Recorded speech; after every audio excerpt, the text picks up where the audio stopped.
Good morning all. I'm Dr. Gayathri N S, Assistant Professor of Chemistry, working in SNS College of Engineering.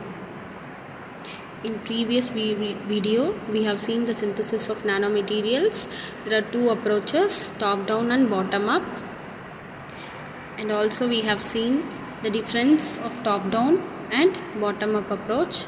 Now we directly move on to the best method of synthesis of nanomaterials, that is sol gel technology. See the gel material prepared from the sol. It is in the nanoscale meter. Material processing by sol gel method. Sol gel process is very long known method. This technique was rediscovered in the early 1970s when glasses are produced without high temperature and melting point. Sol gel is a chemical solution method. It is also called as chemical solution method for synthesizing nanomaterials.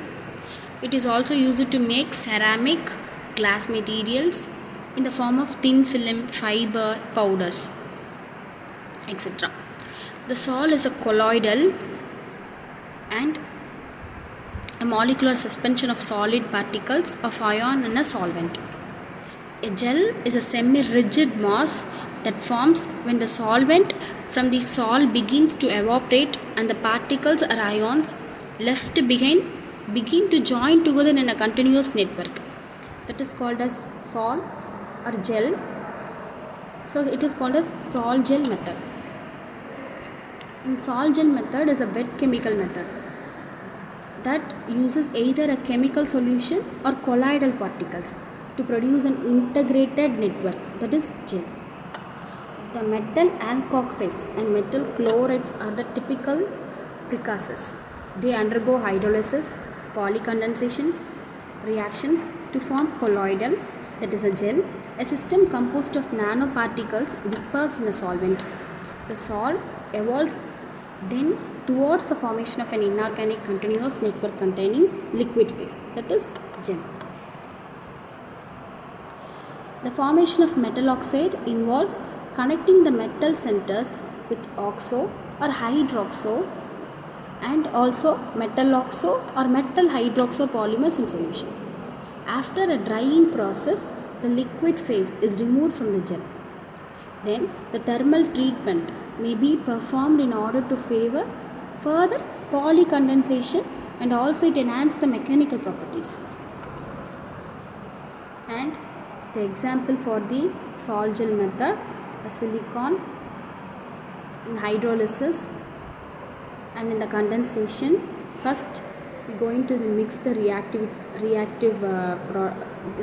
materials, and first hydrolysis and then condensation, we get a sol and gelification and the gel formation occurs. Sol formation, the hydrolysis of metal organic reactant in an organic solvent. This is miscible with water or inorganic salts in water, result in the formation of sol, that is hydrolysis method. Gel formation, the condensation followed by polycondensation of sol, result in the formation of gel. Water condensation, hydrolysis species condense releasing water.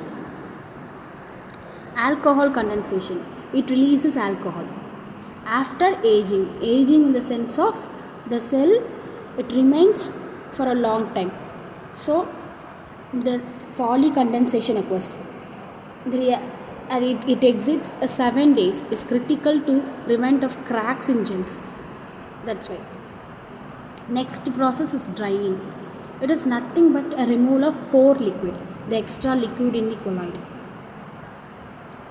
And it is an example for the sol gel method. Material processing by sol gel method. First we prepared sol and then to gel, and it is dried and it is grind, and we get the final product. We are sieving. These are the sievers. The fifth picture is the siever. In that, a particular size of the material we can get. A particular size can be filtered and we get. And this is the same images of the salt gel method. We get salt or gel from the salt gel method, and it is analyzed at a salt gel flow chart. First we mix the reactors and hydrolysis and condensation. We get salt gelification, that is the polycondensation occurs and it is aging, gel formed, and drying, we get aerogel.